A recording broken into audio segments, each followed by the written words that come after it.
And we're back with some more Western Michigan Broncos franchise mode in FHM 9. And we are at the start of year number 7, I believe this is. And I'm pretty sure this is going to be the last episode of this particular series, as I'm enjoying the gameplay part of this in the NCAA, but obviously I'm not a fan of the bugs that have been happening seemingly almost every episode here. And besides that, the team is also seemingly on a rapid decline. We don't have that much depth this year. I'd be surprised if we make it too far in the NCAA tournament. I mean, I said that last year and look where we got, right? We won the championship, but this time we definitely have a lot less depth. We have several half-star players, one-star players, 1.5-star players. We have more of those kinds of players than we have 2-star or above, so it's a bit concerning. Of course, we do have Doug Elfring somehow. I'm not sure how he didn't go to the NHL, to be honest, but I'll take it. If anything is going to save this season, it's going to be the fact that we have Doug Elfring on the roster, who posted 50 points last season in 32 games played. And from what I remember, he was pretty good defensively too. And he had obviously had the plus 40. So with him and Pegamagabo and Brooks, they're going to have to carry this team, because defensively, we're not looking too great there either, because 2 of our 3-star defensemen are natural forwards in Ratty and Zap, who have been in this position since like year number 3, I think. So yeah, this is going to be, in my opinion, quite a monumental task. And if we do manage to pull it off, then that would be the perfect way to end off the series. Regardless, I would like to have one more championship under the belt if possible. So Elfring, I'm going to have to ask you to do your thing and just carry this team. So let's get to the start of the regular season. Right, we need captains. So it may as well be Elfring. Oh no. No. No. Doug Elfring. How long is he out for? Okay, 1 to 2 weeks. That's not too bad. Oh, I thought that was going to be like, I thought Elfring was done for the season there with a major injury. Oh, that would have just been it. That would have wrapped up this GM mode then and there. I would have just stopped it right in the middle. I would have just stopped it right here on October 2nd. Jeez, settle down, Elfring. 18 points in 8 games played. My goodness. It's National Signing Day of year number 7 here, and he is just absolutely tearing it up. And because of that, we are 9-1. This team refuses to start losing anytime soon, at least with Elfring on the roster. Thankfully, the Calgary Flames did not sign him to the NHL yet, because he is just absolutely tearing it up down here. I mean, he should be in the NHL. He should be. Like, those kinds of ratings, that's first-line material right there. I don't know how he's not in the NHL yet. All right, so we're just going to quickly go through the National Signing Day here, because I want to try to get through the whole season in this one. Like I said, I think this is going to be the last episode, so we're just going to go through this quickly. And how many seniors do we have? We have 3 seniors, so we could probably take 3 players then. Oh no, but we have an active roster of 32, so 6 players. We can take 6 players then. So we're actually the first nomination here. Does the draft order of this league go based off championship? Like, is it based off how good you are instead of how bad you are? I mean, I guess, honestly, that makes sense, because usually your best players are going to be your seniors, right? And then they all graduate, and then all of a sudden you're not that good of a team anymore. So it's assuming that if you're in the finals of the NCAA, you're going to have a lot of seniors, right? And then they all graduate, and then you're probably not going to be as good. So yeah, honestly, that makes sense.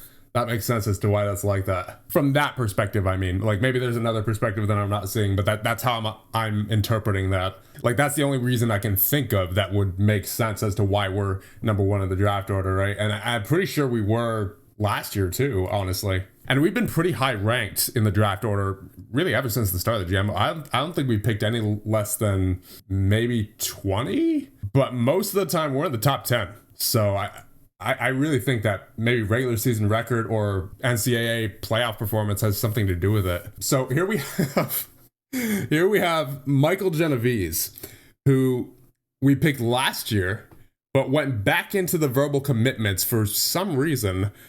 I'm not sure why, because it said, congratulations, he has joined your roster. And then he just goes right back into verbal commitments for some unknown reason. And he's committed to us once again, right? He was committed to us last time, I believe. Yeah, he has 2 verbal commitments. One from 2026, where we took him with the 12th overall verbal commitment, and then this past verbal commitments stage where we took him 1st overall. So if I take him again, is it going to do the same thing where it just puts him right back into verbal commitments? That would be the weirdest thing. So in a way, I'm tempted to not take him and take Correa instead, because I don't think Correa is our verbal commitment. No, he's with Sacred Heart, I believe that is. So do I take Correa or Genovese? The curiosity part of me wants to take Genovese, but the part of me that doesn't want history to repeat itself wants Correa. And then if I'm not mistaken, yeah, Cotier as well. They're all here. So you know what? Yeah. Just out of curiosity, since this GMO is probably not going much longer anyway, I'm going to take Genovese. I want to see what happens. Full scholarship. Okay. He's joined us. Is that confirmed now? I believe so. His name didn't appear there before last year. Is he on our list here? Yeah, okay, he's there. Good. So that's so strange. Why did he disappear last year and then go right back into verbal commitments, but not this year? That's really weird. Anyway, good to know that we finally got our guy. And I think with that, we'll skip probably to the end of the season, because at this point, verbal commitments don't really matter too much, and it's not like we're, officially recruiting those players anyway. So yeah, I think we'll just skip ahead to the end of the regular season here. I've gotten 3 players in a row right now: Senot, Croft, and McAlpine. And again, not that it really matters at this stage, but wow, I'm getting a lot. Getting a lot here. That's 4 players in a row, and there's 5 out of 6. Wait a minute. Rob Ross. I remember that name. Yeah, he was a national signing day this past year, and he just jumps into verbal commitments. Did the same thing happen? Oh man, there was an update earlier.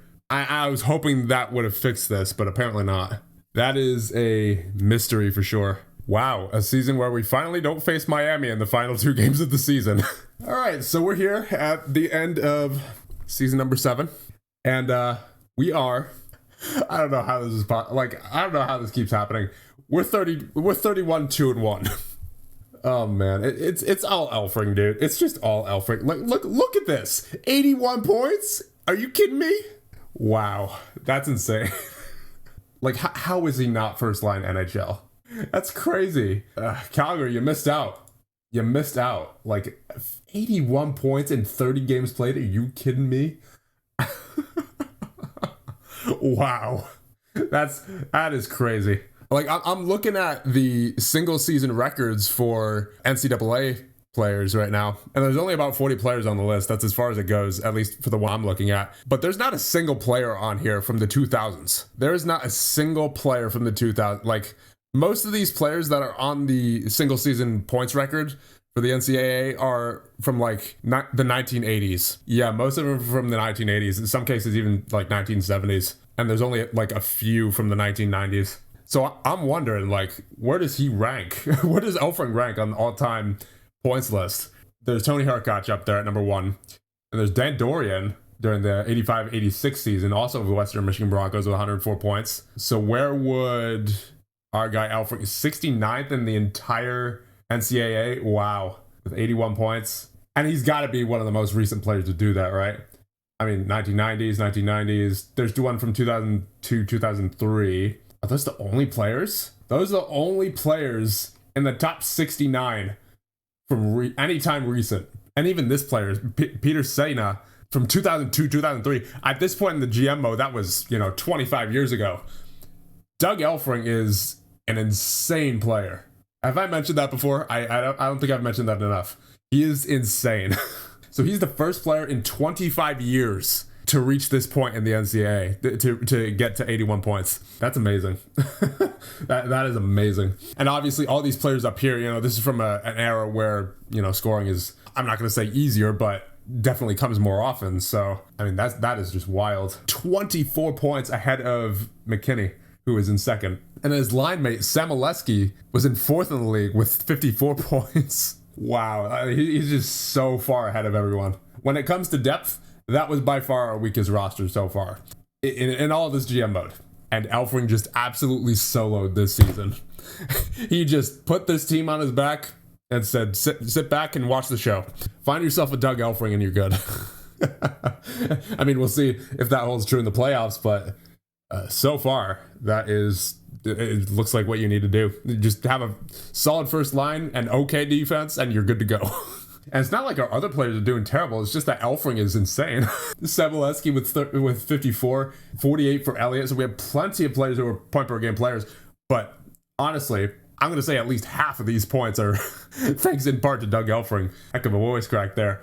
Brooks with 46, Pegamagabo with 43, 36 for Hartfeld, 35 for Walt. Like, all these players are point per game. 25 for O'Canahy, 25 for Ratty and Zapp, 22 for Decker, 19 for Vardy, 18 for Dupuis, 17 for Smith, 15 for Biktamirov, 13 for Roberge in 9 games played, so point per game. Douglas with 12, 10 for Tomlinson in 10 games played, so yet another point per game player. And you have Coverdale with 9, Kane with 9, 5 for Bowie, Perry, and Gray, 4 for O'Denier, Jensen and Shafi, 3 for McMahon, Glenn, and Mullins, and then 2 for Arthur in 2 games played, so technically point per game. Let's take a look at goaltender stats. Yeah, it was all Elfring that just carried the first line, and Elfring, specifically Elfring, that carried this team this year. Patrick with the 892 save percentage in 26 games played, and Dix in 8 games played with the 884. It was just all. It was. I mean, I know they say it's a team game, but let's be honest. If we didn't have Doug Elfring, I don't know where we would be. I do not know where this team would be if we did not have Doug Elfring. And let's see the team stats just for fun. your Western Michigan 6.12. 6.12 goals for per game. 208 goals in 34 games played. My goodness. By far first in the league. Almost 2 full goals per game more than Dartmouth in second. Wow. And we are second in the goals against per game with a 1.88. Let's see, shots per game. 51.03 shots per game on average compared to 16.88 shots against per game. Wow. Face-offs, we are at a 62.7. Power play is hallelujah. It is finally better. It's about time. 25.6 power play, 5th in the league. And the penalty kill is 11th in the league with an 84.8. I think Elfring might also lead this team. I mean, it's close with Dorian, but I think Elfring might be close to having the points per game record for this team. So Dorian is at a 1.86 points per game, while Elfring is at... Oh, Elfring does have the right. He's at a 2.11 points per game. Wow. That's crazy. Are there any other players that might be in the running? No, I don't think so. I think the closest is Dorian for points per game. Elfring is by far the leader for points per game in the history of this franchise. Yeah, I was about to say, Doug Elfring better get the Hobie Baker. he better get the Hobie Baker after this year. I mean, Cole McKinney, it's not bad. 57 points in 34 games played. Mason St. Louis, 55 points in 35. But Elfring, like, if Elfring does not get this award, there's something wrong.